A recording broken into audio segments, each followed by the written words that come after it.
Okay, this is open Q&A. Some of you have been here before, some of you haven't.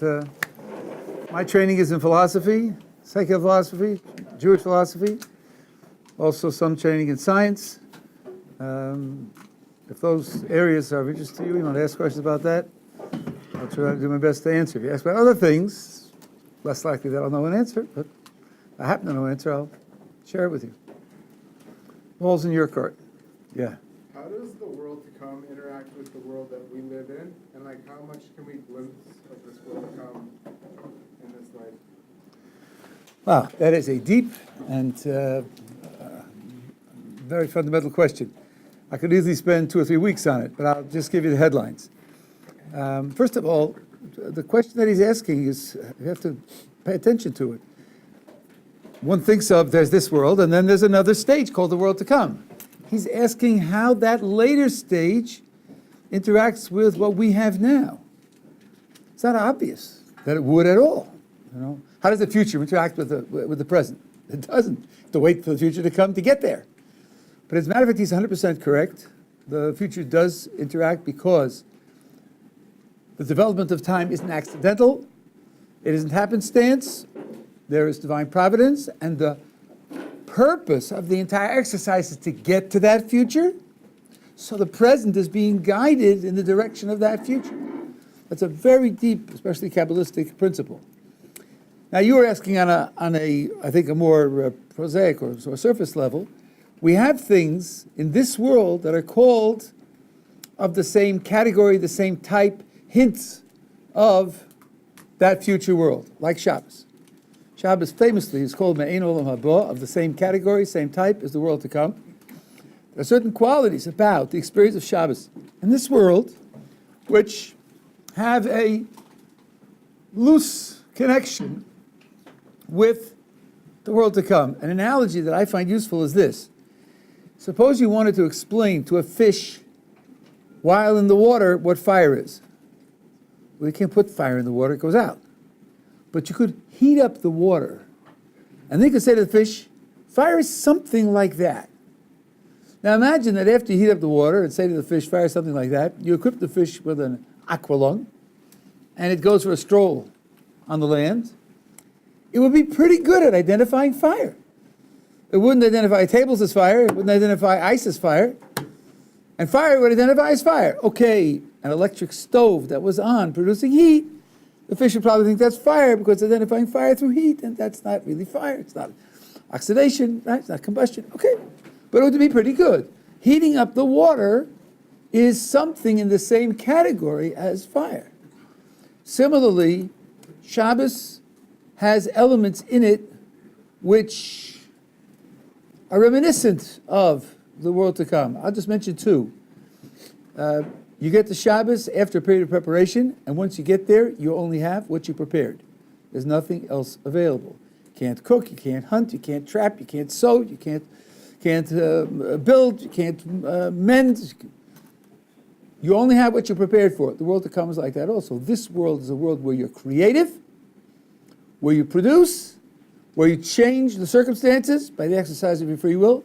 Once you get there, you only have what you prepared in this world. That's one element. And the other is that in both cases, the physical is clearly in service of the spiritual. What you are forbidden to do on Shabbos, roughly, is to be physically creative. The categories of forbidden activity on Shabbos all involve physical creativity. Other types of creativity are fine. If you can prove a mathematical theorem in your head or write a poem in your head, go right ahead. Because those things are not violating the prohibited activities on Shabbos. All of them are physical transformations. So the message here is transforming the physical is for the sake of the spiritual. And that's certainly true in the world to come. Oh yes, well, one third item. Shabbos is the last day of the week. That's not an accident. It's defined as the 7th day. That's how it's described in the Torah. By the way, you are probably familiar with secular calendars, which are essentially Christian calendars. First day in the secular calendar, first day of the week is Sunday. That is the Christian day of rest, the Christian celebration of the biblical day of rest. Something's odd there, because their day of rest comes on the first day of the week. Genesis doesn't describe it that way. Genesis describes it coming at the end of the week. Now, historically, the way that happened is early Christians had 2 holy days. I don't know if that involved not working, but they had 2 holy days a week. Saturday, which is the biblical Shabbos, and Sunday, which was, according to them, the day of the resurrection. When Constantine, the Roman emperor, decided to make the whole Roman Empire Christian in the 4th century, he said to the Christian leaders, I'm making everybody Christian. By the way, he remained a pagan till the end of his life. He never converted. It was just good for unifying the kingdom. He knew that. He said, you're not getting 2 holy days a week. Choose one. So they chose the resurrection day and Sunday, and they moved the biblical Sabbath to Sunday, because he said you couldn't have 2. That gives you some information about how Christianity was founded. At any rate, it's very important that it's the end of the week, because the end of the week then becomes the goal of the week. It's not a kind of enlightened industrial legislation where if you give your workers a day off, they'll work better in the coming week, so it's preparation for the coming week. As one rabbi wrote, that's the Shabbos of the horse. Needs time off so it can pull a bigger load in the future. For us, it's the exact opposite. All the activities of the 6 days are preparation for the 7th day. The 7th day is the goal, just as the world to come is the goal of what we do in this life. So your question was absolutely on the money, and the world to come does impinge on this world in a few ways. Those ways are, I would say, on the surface. There are many, much deeper ways, but at least your orientation was 100% correct. Yeah. On the first day that you talked about the revelation at Mount Sinai, you said that becoming observant isn't much of a sacrifice, and it's not that different because you're still interested in science and philosophy, and you keep involved in that, and you go to the gym. So I was wondering how you felt this, what you felt your children's opportunities were to explore their interests outside Judaism, and how their life was that. Well, first of all, I'm flattered that you remembered what I said a month ago. I mean, that's it's not always that way, and I used to know that it makes an impact. To betray a little bit of a political orientation here, there's that old cliche that if you aren't a liberal at the age of 20, you have no heart. And if you're still a liberal at the age of 30, then you have no head. Now you're 20, so you're familiar with the first half, and maybe the second half you can look forward to someday. I'm not much of a liberal. I was at one time, and not much liberalism left in me. But when it comes to education, and when it comes to orientation, and when it comes to implementation of a traditional lifestyle, there are many different alternatives. And our attitude is that they are equally valid, assuming that they're pursued with equal fidelity. My Rebbe Zatzal, my personal Rebbe, who was my Rebbe for 47 years, used to read every day the New York Times and the Boston Globe. I have a son-in-law who, if he can make it from his house to the yeshiva and back, he's doing well. Sometimes he could get lost, but sometimes, New York Times, never heard of the New York Times. Right? I have another son-in-law who was born and bred in Mea Shearim. And when our daughter went out with him, and she said to him in Hebrew, do you happen to know what CPR is? He said, of course I know what CPR is. They had a demonstration of it over here in one of the halls, and they put it on, the Israeli emergency forces put it on, and he saw it firsthand and knew all about it. Different people have different ways of implementing a traditional Jewish lifestyle. This second son-in-law just knows things. He knows about things. He knows what's going on. There's a political reality, and the other one knows nothing about it. My Rebbe knew everything that was going on. He could talk to anybody about anything. So I don't think it's one slice for everybody. Now, having said that, when you are a family and you're living in a community, children need a personal and a social identity. Children need to know that there is a social context in which they fit, in which they're accepted, in which they can express themselves easily without fear, without worry and caution, that they'll have good friendships. Children need that, especially teenagers need that. So and if you have a social setting in which there are many different types of people, so forth and so on, they'll gravitate to a particular group, either a particular political group, or they'll go to macrobiotics, or they'll go into street fighting, or whatever it is, but they'll have their group which they identify with. So we started our children out in a group setting that was reinforcing for the ideals that we thought were important for them, but we have one child who has the equivalent of BA in social work and counseling. I have another daughter who has a qualification in counseling. We have two who are very active in business affairs. So the opportunity to diversify is there. Our belief is that if a person is trained to use his intelligence, to be disciplined, to be focused, he can accomplish a very great deal, let's say between the ages of 22 to 25, in getting himself a decent position to do what he wants to do, and he doesn't have to do it for 4 years of undergraduate school and 2 years of graduate school and so forth and so on, whereas you have 30-week years with 22 weeks off for good behavior, where you just, travel the world or do other things and so forth and so on. It's not necessary. It's not necessary. And therefore, the formative stages are stages in which we give them the life tools that we think are crucial for them to have a successful and focused life. I'll tell you one more thing, because your words border on another question as well. Many, many years ago, when I made my first trip to South Africa, I went to Cape Town, and I was speaking to a high school group, and a student said to me, "Rabbi, what are you going to do? You're going to promise me heaven." I have the mountain, I have the beach, I have the sea, I have heaven right here. You can't promise me anything that I don't have. I don't know if you've been to Cape Town. Cape Town is a gorgeous city. It compares to San Francisco, and I've been to both. Maybe in certain ways it's more dramatic than San Francisco. It's a gorgeous city. Another time I went to Cape Town, and I was told, in the summertime in Cape Town, the only question is when to turn over. Because you're at the beach, and you're getting the sun, and the question, when should I turn over? Turn over now, turn over a half hour. I said, what about climbing the Alps, or seeing the Arc de Triomphe, if you're in favor of Paris, or go up the Nile River or something. No. When to turn over. That's life. Life is when to turn over. Yeah. Okay, so when he asked me this question, I didn't have an answer for him. But sometime later, it occurred to me that there is an answer. Now, this you can read about in history books. During the First World War in the United States, there was a popular song. How are you going to keep them down on the farm after they've seen Paris? Meaning, you live in Iowa, in every direction for 500 miles, there's corn. It's all corn, flat corn and tornadoes. That's what you live with. You could be happy there. You could be happy there, but not after you've seen Paris. If you've seen Paris, you'll never be happy in Iowa.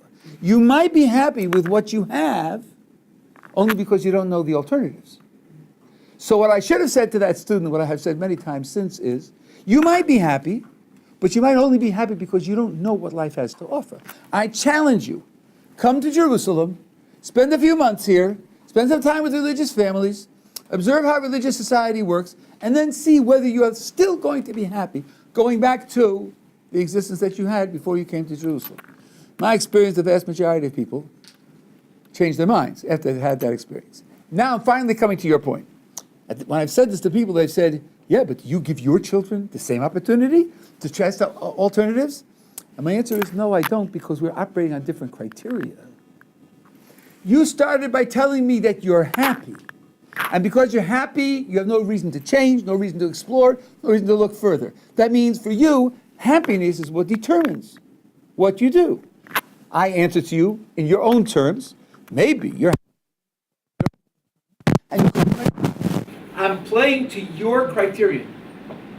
My criterion isn't happiness. My criterion is truth.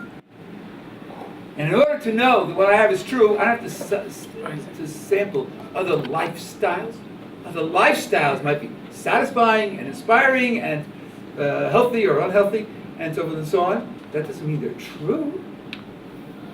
Now, maybe it's a question of discovering what's true by taking a look at other systems. That I did because I was born in a non-religious family, and I explored them in depth, and I've written up the results of my explorations. someone who feels a necessity to do that, it might be okay to do that. But someone who already has the truth, when a doctor is going to Harvard Med, doesn't have to go to the South Sea Islands to observe voodoo medicine in order to confirm that Harvard is right. He doesn't have to do that. If he wants to, no one's stopping him. But if he says, I haven't got time for that because I know that what I'm doing is right, good enough. So you don't really place any importance on your children learning the kinds of things that you learned in terms of science and philosophy? I don't place any direct intrinsic importance on it. I would, if they wanted to do certain types of things, I would recommend it. My father, Olav Shalom, who for many years was very unhappy with my new orientation, said to me once, there are many doors in life, and you've chosen to stay within one particular path. You're missing out on opening up all those other doors. It was an important remark. Sometime later I said back to him, Dad, let's look at it this way. There are 10 doors, and behind each door there are 10 stages. Now let's suppose that you have the ability to cover 30 stages in your lifetime. There are different ways to do it. You could open all 10 doors, and inside each door go down 3 stages. Or you could open 3 doors and go down 10 stages. Either way, you get 30 stages. Only the one case you master 3. The other case, you get a much broader exposure to a superficial brush with 10. Who says which one is better? Who says which one is better? The Greeks had a wonderful proverb about this. They said, an ideal education should teach a person something about everything and everything about something. That means everything about something means you should have some specialty that you know to the bottom. And then something about everything means you have a very broad acquaintance with material from other fields. When you take one field and know it to the bottom, that means you know it most thoroughly. Then you know the other ones you don't know thoroughly, because they don't know them. Well, you know this one. That's very important. Here's something intriguing in an area you don't know well. You go to an expert and say, listen, I find this intriguing. I know. I grasp you're superficial. Please fill me in on the deeper level so I'll get a better picture of it. So I think the Greeks had a good idea there. I think it corresponds to a Jewish ideal as well. One should have a very broad acquaintance with a wide variety of topics, certainly within the Jewish tradition, but some things one should know to the bottom. Now, how you strike that balance, how much emphasis you put on depth, how much emphasis you put on breadth, is going to vary from person to person. In this, like very few other things, in this I'm prepared to be a liberal and allow for the different needs of different children. Okay. Yeah. Coming from like a secular background, you try these different things, and then you found Judaism, and like clearly you found it was the truth, right? Judaism is the truth to you and a lot of other people. But let's say you raise your child in that environment where all they see is Judaism. Do you think that maybe it won't click as well, coming from like because you came from a secular background and then you came to Judaism? You experienced all this stuff before that once you encountered Judaism, it made more sense to you, more than just raising your kids their whole life Jewish, and it may not like have the same effect. I think you're right. I think it'll have a very different effect on that. But as I said before, the world needs different types of people, different kinds of people. I compare my 2 sons-in-law. I think the world needs both kinds of people. My Rabbi said, I told you, read the New York Times and the Boston Globe every day. He could talk to anyone about anything, whether it was business, whether it was science, or whether it was music. He was well enough read, well enough acquainted, he spoke to enough people that he could talk to anybody about anything. Not everybody can do that. The world needs people who are broad in that fashion. The world needs people who are exquisitely deep and are broad in that fashion. I think a large community like ours, which has at least 2 million people, maybe more, needs people of different kinds to deal with different circumstances. I wouldn't put anything in the way of a child who wanted to get the extra breadth or who didn't want to get the extra breadth. Yeah. Okay, so in school in a secular community, we learned that that humans got to North America, or the Americas in general, by crossing a land bridge during the Ice Age. Do you agree with something like that happening? And if not, how do you suppose humans got to North America? First of all, a useful exercise would be to look up the opinion on how humans got to North America over the last 40 years. I think you'll find about 6 different theories, and the half-life of the theories is about 5 years. And then they go to another theory. The land bridge wasn't at the time when the fossils are newly dated to have occurred, so it couldn't have been that way. And maybe it was boats, and this is all extremely speculative. And it's speculative within a context of the whole framework of assumptions that are very difficult to substantiate. That's number one. Number two,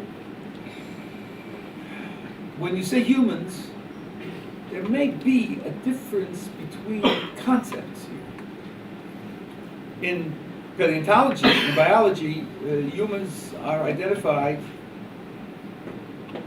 by bodily form and a certain level of intelligence.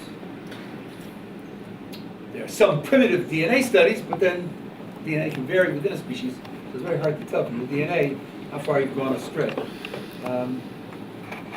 Our definition of human is quite different. Our definition of human has 4 characteristics: a bodily form, intelligence, spirituality, and morality. After all, God spoke to the first human, gave him a command, held him responsible for failure to obey the command. Without morality and spirituality, if a creature has an opposed thumb, it's a hominid, and walked upright and had a skull something like ours, so on and so on, that will not qualify that creature as human, from our point of view. How could you tell whether a creature possessed morality and spirituality? The only way you could tell that is to find linguistic remains and translate them. Without language, there is no way you could know such a thing. There are creatures, they say tens of thousands of years ago, that buried their dead.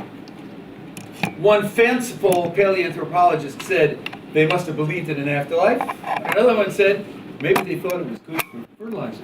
Another one said they noticed that dead bodies rot and they just want to get them out of the way. And on and on. They find people buried in a fetal position. Is that back to the womb, or is it that the hole is smaller, so it takes up less space? I mean, the number of alternatives for explaining what primitive people do, unless you have their writing, is endless. I don't know if you've seen the cave paintings, but I haven't been to France to see them, but the pictures that you can get, they're enchanting. They're enchanting, real taste for art. You can see really exquisite artistic ability there. Why did they make those paintings? Well, one thought was it was magic for a successful hunt. And one thought it was thankfulness for the successful hunt after it happened.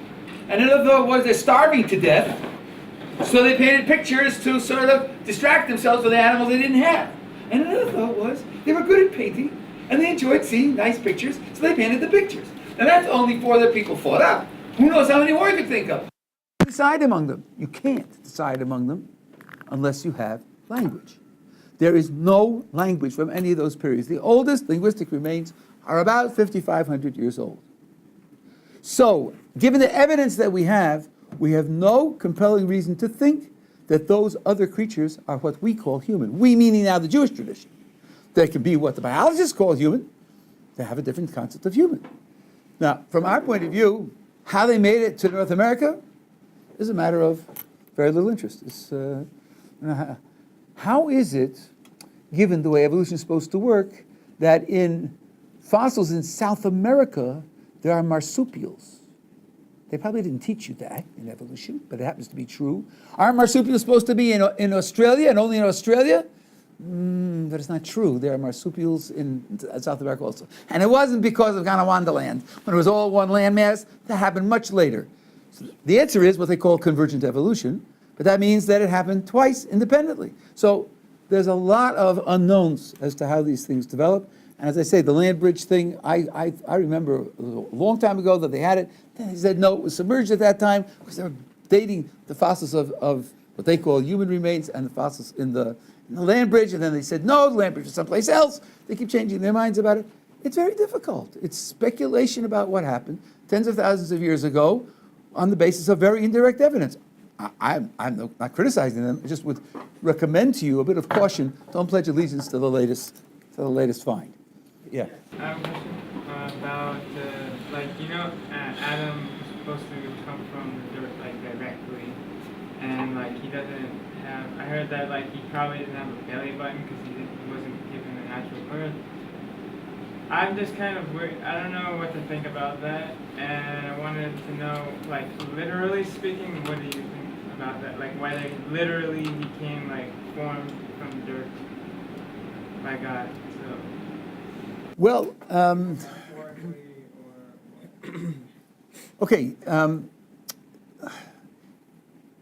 The picture that you get from the text is not that dirt spontaneously gathered together on its own, sort of muddied up and towered up and developed spontaneously into a human body. That's not the picture.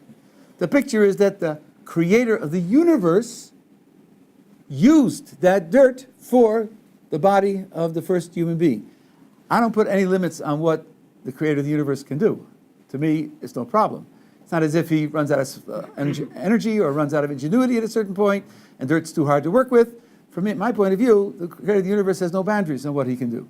And the text says he used some portion of dirt, and then he provided a soul directly, and that means that his creation was utterly different from the creation of everything else. In all of the cases, the Torah says, God says, let the earth bring forth, let the seas bring forth, and here it says, he did it himself. So man has a special position in his nature, in his creation, from everything else on the planet. And the truth is, your words anyway indicate a very important question.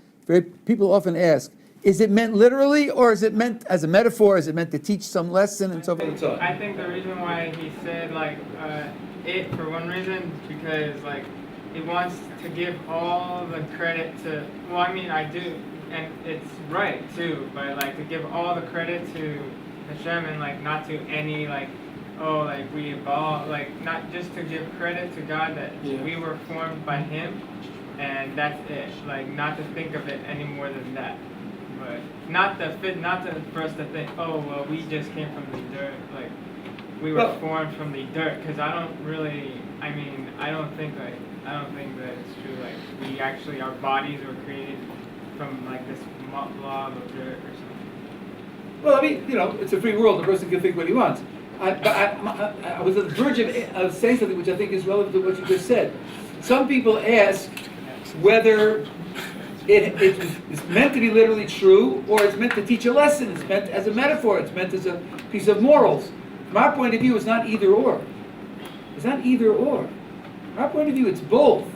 Yes, it's literally true. It literally happened. But there's a reason why God did it that way and not some other way. He did it that way to teach a moral from it, to teach a lesson from it. So it's not either it's literal or it teaches a moral. From our point of view, it's both. Now, as I said, if you're talking about the creator of the universe, it's not difficult to use dirt or to use nothing or to use air or electricity to create a human body. We're talking about the all-powerful creator of the universe. No difficulty here. Question of imagination? Yes, it's hard to imagine, but then why should God's activities be easy to imagine? I would expect anyone who could create the whole of the universe by an act of will would probably be beyond my imagination. So when he does things that are hard for me to imagine, I sort of expect that. I don't expect him to be, like what my 6-year-old does, or even what Einstein does. And we're told it because it's literally true, and because the fact that God chose that way to do it teaches us something very important. I'll just give you a little hint. It says in Genesis that God breathed into Adam a soul of life. The Zohar, of which you've probably heard, says when someone exhales, he exhales from his center. The lungs are at the center of your body. When you exhale from the center. So the description of God breathing into Adam means God gave to Adam something which, for a creature, is essentially godlike. That's very, very important. The phrase describing the soul in Jewish literature is chelik Eloka mima'al, which literally means a piece of God on high, but of course God is not a salami that you can slice into pieces. It means it's something that's essentially godlike. And in that respect, we're not like squirrels, and we're not like angels either. The human being alone has something that's essentially godlike. So there it's only a metaphor because it's describing God in physical terms. That's certainly not to be taken literally. And man's body was made out of dirt is something which we can take literally because nothing's too hard for God. And then it teaches us that man, by the way, Adam in Hebrew is the same root as Adamah, which means dirt. It's also related to the word idameh, which means I shall be similar to. And the understanding of the name is Adam comes from dirt and he can make himself into dirt. He can live like dirt. Or he can be similar to God. Idameh le'elyon. I will be similar to the Most High. His name contains both capacities. And man is caught between those two alternatives throughout his lifetime. Whatever he does, he chooses to go in one direction or the other. Yes, right. Will you please define meat and then explain why fish does not constitute as meat? Meat is a term in a natural language and it's defined the way the language uses it. In Hebrew, I'll tell you something now that very few people know. Try this out with people with black hats and ask them whether fowl, birds, are meat. I discovered it only 2 years ago, and I tried it out on people. And people don't understand. There's an explicit verse in the Torah that says that fowl is meat. Because the Torah tells us that the people asked Moses for meat, and Moses said to God, these people are impossible warriors. Meat to feed 3 million people, and God says to him, is anything too hard for God? Watch, tell them, tomorrow they're going to have meat, more meat than they can stand, it's over the sun, and the next day, the whole camp is surrounded by piles of quail. Last time I checked, quail was birds. And the Torah says you're going to have meat. So in the Torah's terminology, basar, meat, includes birds. I don't know whether in English it is used that way or not. I don't know whether turkey's called meat or isn't called meat by some qualifying term. But in the Torah's usage, fowl is definitely meat. Now, that's the definition of meat. Fish are not included in that definition because that's the way the word is used in Hebrew. I don't think there's any reason for it in particular. By the way, the word alive in Hebrew, chai, doesn't apply to plants. It only applies to animals and humans. That's the way it's used in Hebrew. It's a different word in Hebrew for plants, for me'ach. Chai, which we translate as alive, is only for animals and humans. In the English, alive qualifies plants also. There's nothing significant here. It's just the way the term happens to be used in the language. So basar does not include fish, but that's just the way the word is used. No more than that, so I can tell. Yeah. What is your personal view on intelligent extraterrestrial life? I'm going to take you at your word. If you ask my personal view, that means it has nothing to do with Judaism or Jewish sources or whatever. Well, this has gone through a lot of peregrinations. I remember Carl Sagan. They're all around us. There's got to be millions of them out there. Think of the probabilities. Of course, the probabilities were very, very primitive. You may have heard of the Drake equation, which makes a list of all the variables. More recently, the probabilities have gone the other way. There was a wonderful book called Rare Earth, published by 2 professors at the University of Washington, one biologist and one an astrophysicist, and they calculated all of what they knew for intelligent life. Their position was primitive life is probably very common in the universe, and intelligent life might be found only here. The variables are so many and so difficult to fulfill and so rare that it would be vanishingly rare. Now, I have to tell you about this because this is just too delicious to pass up. You probably have heard in the last 5 years discovery of all those exoplanets, which are Earth-like, and we probably have birds and whippoorwills and sequoia trees and all the rest.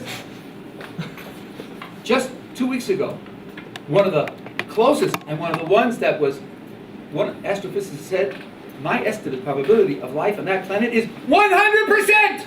That was his estimate. Well, guess what? The planet doesn't exist.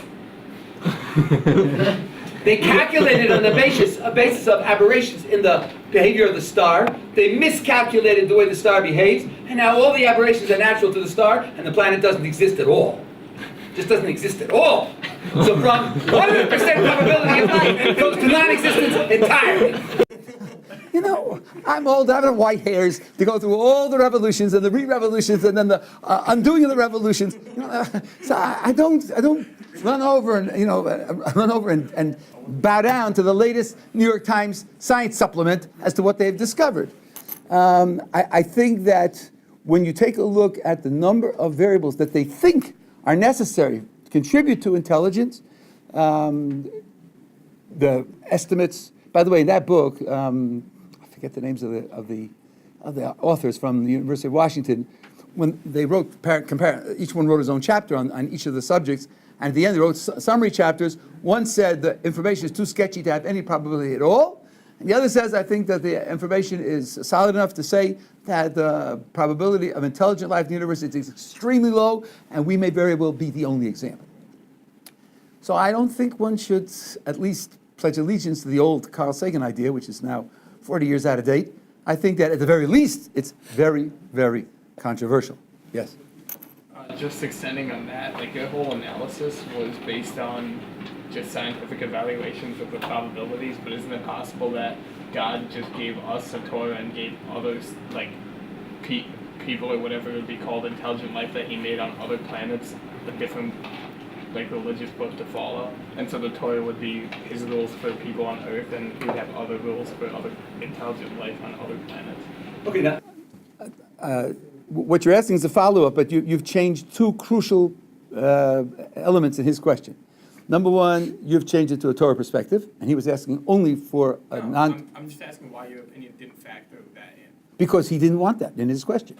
He asked me what my opinion, and I said, so you're not asking about Torah position, you're asking about the general scientific position, number one. No, he was asking about your position. I'm curious. Yeah, but I said, I started my answer, so you don't want to hear about Torah sources.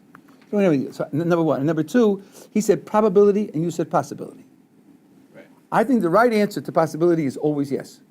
Anything is possible. If somebody says something possible, a leprechaun's possible, they're possible. Definitely, you know, the saber-toothed tigers, you know, which ate kittens, is all possible. The hobbits are possible. Why should I say something's impossible? How do I know it's impossible, right? We're talking about probability. Now, the Torah has very little to say about other intelligence. Here, I think this is very important. But if I understand you correct, I think you're correct. What we are unique in is having a Torah to live by. By the way, the same remark is made between Jews and non-Jews. The Talmud says, if you are told that there is wisdom among the non-Jews of the world, believe it. It's true. If you are told that there's Torah among the non-Jews of the world, don't believe it. It's definitely not true. So God chose humanity to give them a Torah. The Torah he gave us applies to them in certain measure as well. But revealing his will, putting in our hands the destiny of the universe, that's something which he did only for humans and primarily for Jews. Maybe, according to some of our more impressionable academics, the porpoises are intelligent and chimpanzees who are much less intelligent than is made out, and crows are in some ways more intelligent than chimpanzees. If you want the citations, I can give them to you. But there may be intelligence elsewhere that would not touch the core of our foundation. Our foundation is God revealed his will for what needs to be done in the world for the universe to achieve its completion and its perfection only to mankind, and primarily to the Jewish people. And whether you find intelligence elsewhere is not going to be a matter of great importance to us. So, from the Torah point of view, it's again an open issue. Not something that the Torah is going to contribute to the probability, as far as I know. I've never come across any sources that indicate one way or the other. Yeah, in the back. I want to build on this question. Why are we, if it's meat, then why are we allowed to eat fish when we're not allowed to eat meat? And why don't we have to slaughter it in the same way? And Wait a minute, you certainly don't mean what you said. We're not allowed to eat meat? we're like right now during the 9 days we're not allowed to eat meat. Oh, So why can we eat fish if it's technically a meat? It's not technically. no, the other way around. Meat in Hebrew refers to birds and animals only. It does not refer to fish. 1 second. Okay. It does not refer to fish. So why don't we have to slaughter? So I guess that's the reason why we don't have to slaughter it. That's right. That's right. And whether you have to slaughter birds is an interesting issue because they are a subclass of meat which might have a somewhat different treatment. The slaughtering process is not exactly the same. And if you'll ask, I'm waiting for somebody to ask, why then can you eat, what's the status of birds and milk? And cooking birds and milk together, chicken chowder and so forth and so on. What's the status of that? So here's very interesting. The Torah says don't eat an animal in its mother's milk. Bird mothers don't give milk. So birds aren't included. They're the wrong sort of meat for that. That doesn't mean that they're not meat. They're just not the sort of meat for which meat and milk applies. A turkey burger with cheese on it? So biblically you could, but the trusty rabbis came along and said no. So do it with soy. Do it with soy milk. It's pretty good. You heard about McDovids? There's McDovids in Brooklyn where all good things are, right? And then you can get a hamburger with a soy cheese patty on the top, and it tastes pretty genuine. I can tell you because I tasted them both. I know the original. Why can't we eat fish and meat on the same plate? That's a separate matter. There's a Talmudic source that says that they could be dangerous. It's not prohibited because there's a law against it, but it could be dangerous. And therefore, we are very careful. Scientific? Yeah, physically dangerous. Right. Is there anything scientific to back that up? I don't know. I've never explored it. I don't know. But I will tell you that my Rebbe once, there's a prohibition against putting linen and wool in your garments, which you probably, some of you have heard of. My Rebbe once, this goes back to the 1950s, wrote to a professor at MIT, professor of textiles.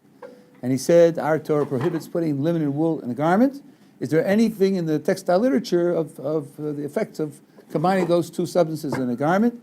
And he wrote back and he said, I've looked through the literature, haven't found anything, but your scripture has been right so many times, I wouldn't take chances. The non-Jew who wrote this. Yeah.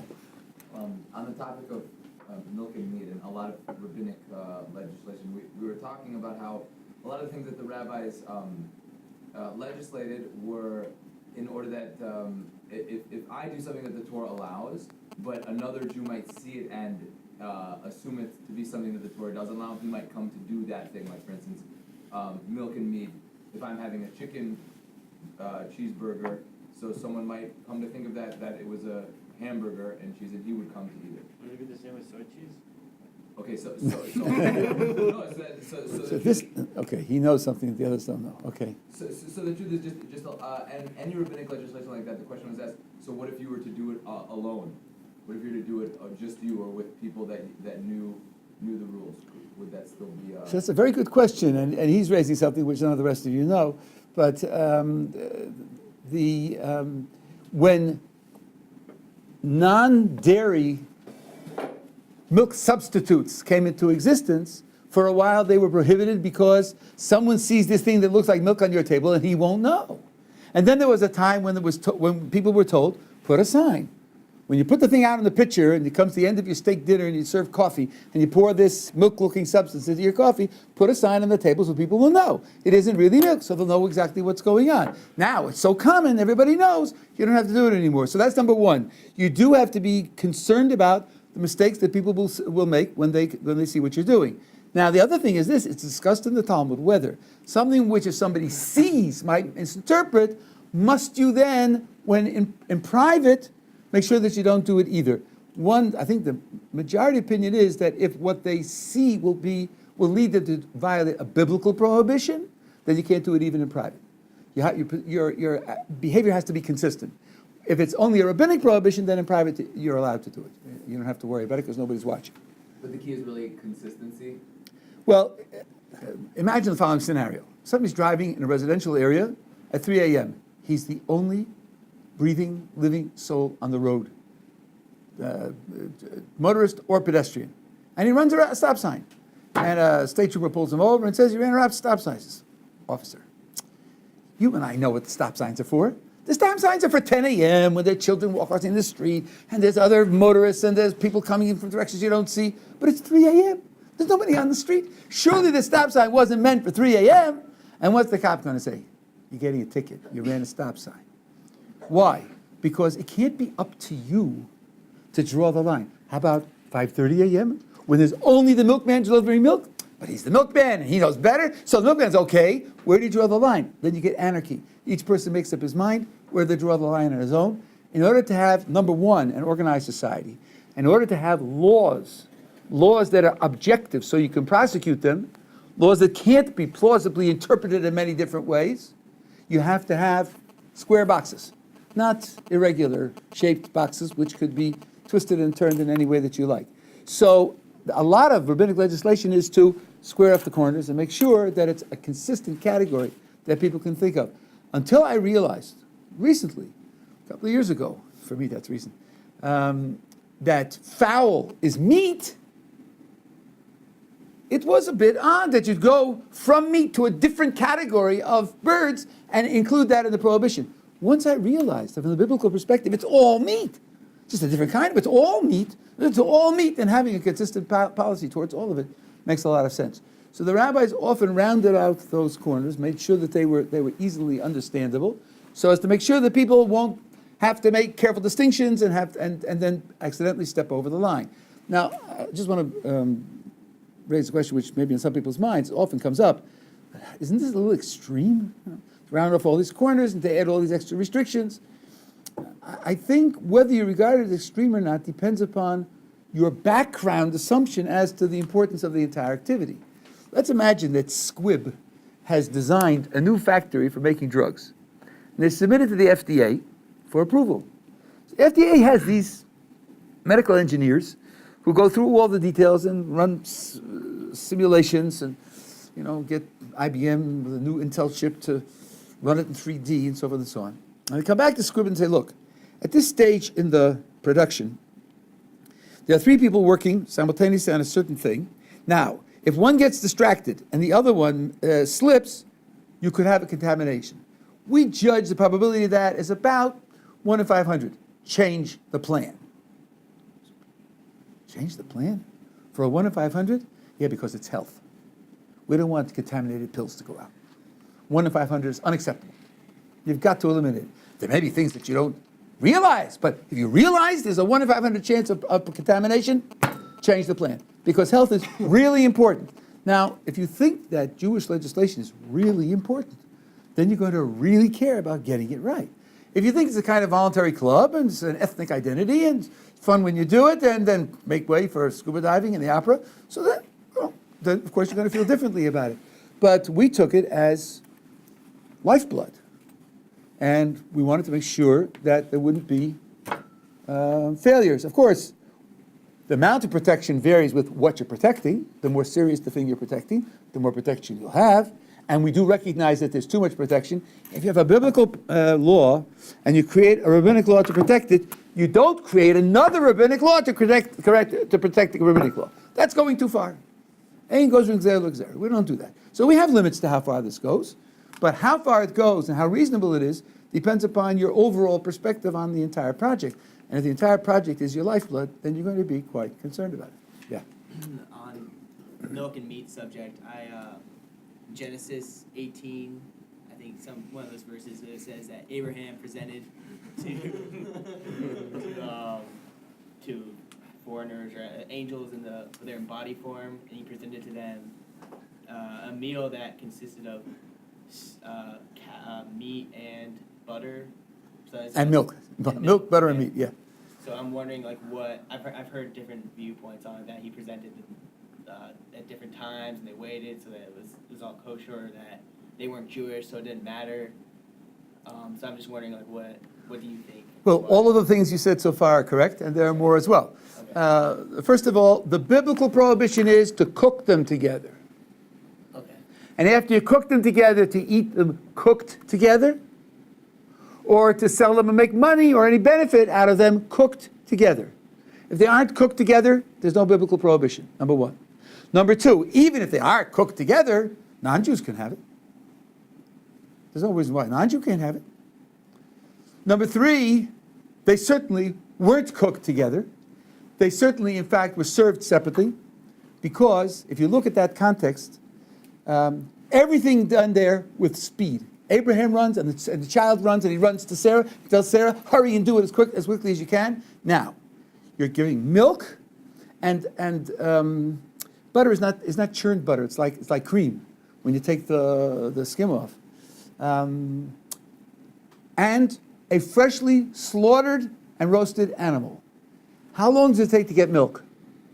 About 10 minutes. Milk a cow and serve the milk. How long does it take to skim off the top and get cream? A half hour. How long does it take to butcher an animal and roast it? 2 or 3 hours. He didn't milk the milk and make the cream and then put it on the side and wait 2 or 3 hours and serve it all together. He did everything at top speed. So the milk came right away, and the cream came a little bit thereafter, and the meat came a couple of hours later. That's purposeful even for a Jew. Even for a Jew today. Even according to rabbinic law, that's permissible. So there's absolutely no problem there. There's absolutely no problem there. Yeah. I was wondering if you investigated the claim about the Danans and the Irish being covered by the Kuzari principle, and what your investigation analysis came through with that. Okay, the Kuzari principle is a large subject. I'll just tell you the headline.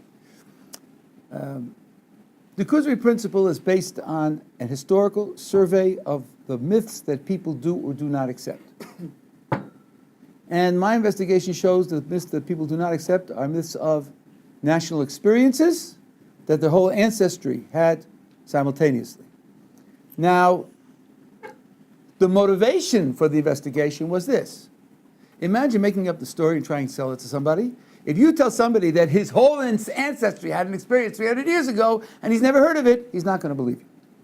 That's just motivation. That's a matter of intuition. Some people have that intuition, some people don't. That's why I undertook the historical survey to see whether there are any counterexamples. But now, the definition of the story is crafted by the intuition that prompts the investigation. If I tell you, you're from New York, if I tell you that in 1810 there was an earthquake which leveled New York, leveled all the buildings, killed half the population, if you're from New York and I tell this to all the people in New York, they're not going to believe me. Because what they're going to say is, if that really happened in 1810, that's 200 years ago, but still, everybody would know about that. It would have been a gigantic disaster. People would have had traditions to be in the history books. There'd be monuments to it. It can't be that it's true, because if it were true, someone would know about it. Suppose I tell you, all the New Yorkers together, that sometime in the past, I don't know when, could have been a long time ago, sometime in the past there was a disastrous earthquake in New York. Sometime in the past? Without any dating? At that point, the audience can't say, well, if it's true, we would have known about it. Maybe it's 1,000 years ago. It was 1,500 years ago. We have no information from that time. None. At that point, I can't make up my mind. That's not the kind of tradition we're talking about. Many proposed counterexamples were sent to me of events placed in the past with no dating. And if I remember correctly, this is one of them. There's no dating. Or there's parochial dating. There's one from Mexico, South America, where it was the 15th cycle of the great bird in the 7th cycle of the grasshopper. That's how it was dated. But the birds and the grasshoppers aren't connected to our years at all.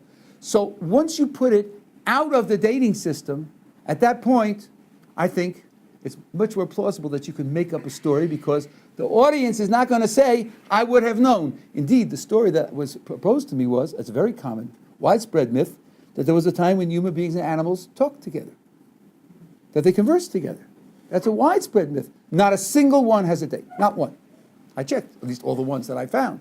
Not a single one has a date. So in my formulation of the Kuzari principle, there's got to be a dating of the event that they believe in, so that there's a possibility of the audience saying, we would have known about it. If it's undated, the Kuzari principle doesn't cover it. If I remember correctly, this from Ireland, which was sent to me a number of years ago, and I looked at it, is undated. So if it's undated, it doesn't. Kuzari principle doesn't apply. Yeah.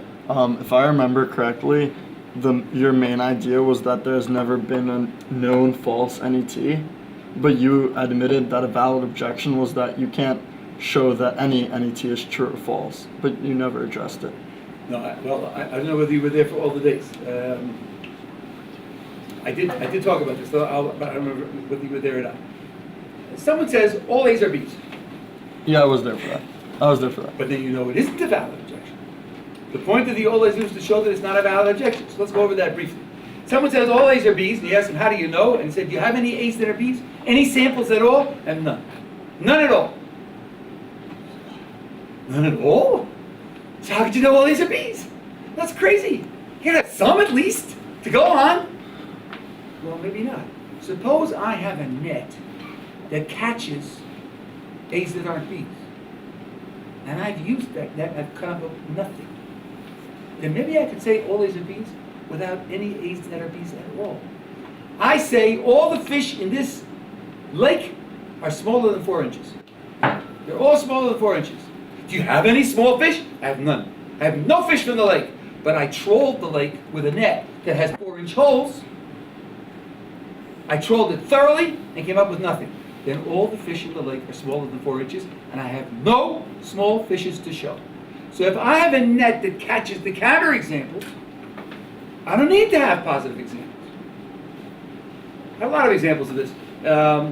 We never caught any Fijian spies in the United States. We know that Fiji has a spy school. We know that they teach them English and prepare them in American culture. So we know that they send them, and we never catch any. That means Fijian spies are very smart. They're very smart, very clever, they're very good techniques. And I've caught none of them, not one. I have not one smart Fijian spy. But I have good reason to think that they're all smart, because they didn't catch any. Besides, because they didn't catch them. I have a good reason to think they're all smart. So to know that all A's are B's, I don't have to have A's that are B's. That is not an objection to my position. What I did say was this. I had a long, frustrating correspondence telling Larry Tanner about this. And he kept telling me, you gotta have positive examples, gotta have positive examples. I didn't think of these examples when I was corresponding with him. But I did think up finally that in his mental process, there is something that I had to take account of, and that was this. So you have a net, and your net is to catch the A's that are not B's, and it's come up empty. But maybe that's because your net doesn't catch anything.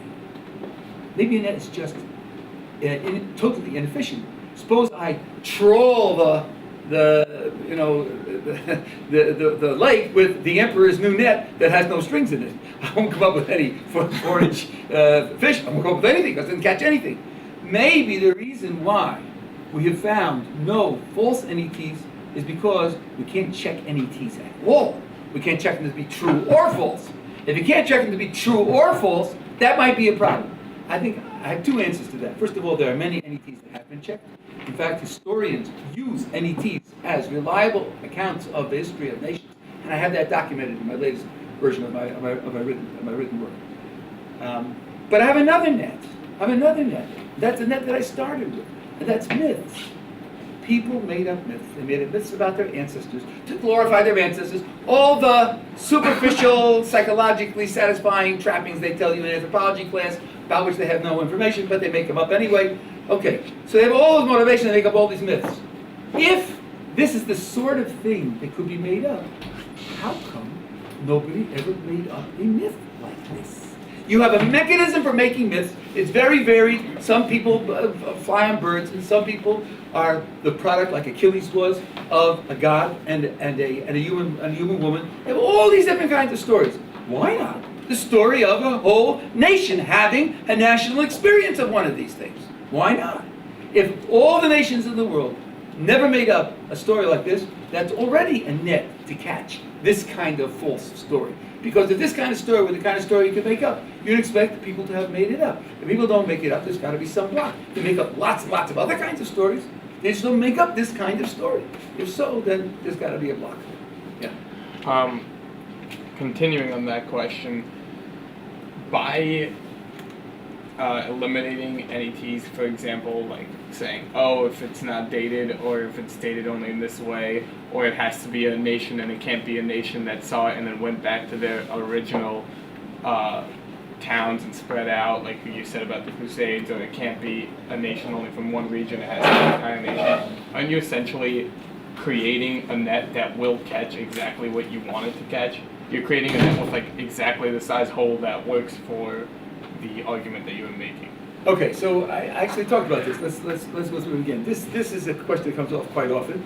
You're just gerrymandering. Every time you get a counterexample, you cut it differently, and you just cut it in such a way that you have no counterexamples. Isn't that phony to do that? Well, let's see. Water boils at 100 degrees centigrade. Uh-huh. Till you try it on a mountain. When you're cooking your hard-boiled egg, and you take it out after 5 minutes, and it's soft-boiled. Because on a mountain, it doesn't boil at 100 degrees centigrade. Okay, I mean at sea level. Okay, now it boils, and it comes out, it boils only at 110, because it's seawater. Oh no, seawater has salt in it. I mean pure water. Okay, pure water at sea level, and I'm boiling it, and it doesn't boil, because it's on a rotating disc. It's going around. No, I meant stationary, pure water at sea level.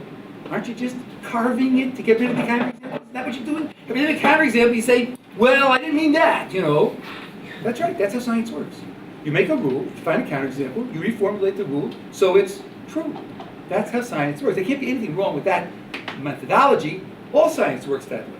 Now, the only thing you could say is, but maybe what you get is a category that has no natural unity. It has no natural coherence or integration. Now, I'll go back to what I said at the beginning. The motivation was the kind of story which, if you made it up, you'd have trouble getting an audience to accept it. The thought process that led to the investigation was this. I'm taking this from the Kuzari, that's why I call it the Kuzari principle. If you imagine making it up, this kind of story, people are going to say, this happened to my ancestors within a time frame, and it's a big event, one you expect to remember, then, and if nobody's heard of it, nobody knows about it, then I can't believe you, because I trust that people would have remembered it. That's the intuition. Now, I have met people over the years who say, that's what you think. You think people have a block. You think there's a limit to what people will come to believe. I don't think that's true. I think people are very impressionable, and if you think that the priests have supernatural powers, and they feed them mescaline from time to time, and you can get them to believe anything. So here we have a break. Everybody agrees there's a barrier here. The question is how strong the barrier is. Is it strong enough to prevent belief altogether? Or is it an obstacle to belief, but it's not strong enough, and it could be overcome? That's where we start from. How strong is this barrier? But of course, I'm starting with a credible barrier. And the credible barrier is defined exactly the way I said. It's defined as a story which, when you tell it to the audience, they're going to have trouble accepting it because it's something which they should have known if it was true. Now, if you create another story which they shouldn't have known, it's not got that intuition. It isn't that category that I'm testing. But this category has a natural identity. It has a natural coherence. It's the category of stories which the audience is going to find difficult to accept as true because they should have known it without being told. And that's the only way in which I've carved it. And that's the category that I checked historically. And historically, you don't have any stories like that we know are false. One of my rabbis told me that Ethiopian Jews, they found no DNA. I mean, I'm not saying anything bad about them, but I'm just saying, are they Jewish, or are they converts? It's very difficult to say. I'll tell you. There was a famous Jew who was a traveler about 700 years ago. He traveled North Africa and Europe, and he wrote up the communities that he investigated, and he came to some black Jewish community. I suppose it was Ethiopia. I don't know the geography that well. And he recorded that they are fully faithful Jews. They have all the traditions, and they have all. But not by DNA, by tradition. No, 500 to 700 years ago. DNA? Oh. 700 years ago. He traveled 700 years ago, right? So it seems that at that time, there was a fully practicing community of black Jews at that time. Now, today you have, in these black areas, people who call themselves Jews, and definitely have some Jewish traditions, and definitely have lost a great deal of the information. They've lost the literature. Some of the traditions that they have are not equal to the traditions that are shared by other Jewish communities all over the world. So something in the last 500 years happened. Now, how much happened? To what extent it did happen that there was intermarriage or not, it's impossible to tell. There's no way for us to tell.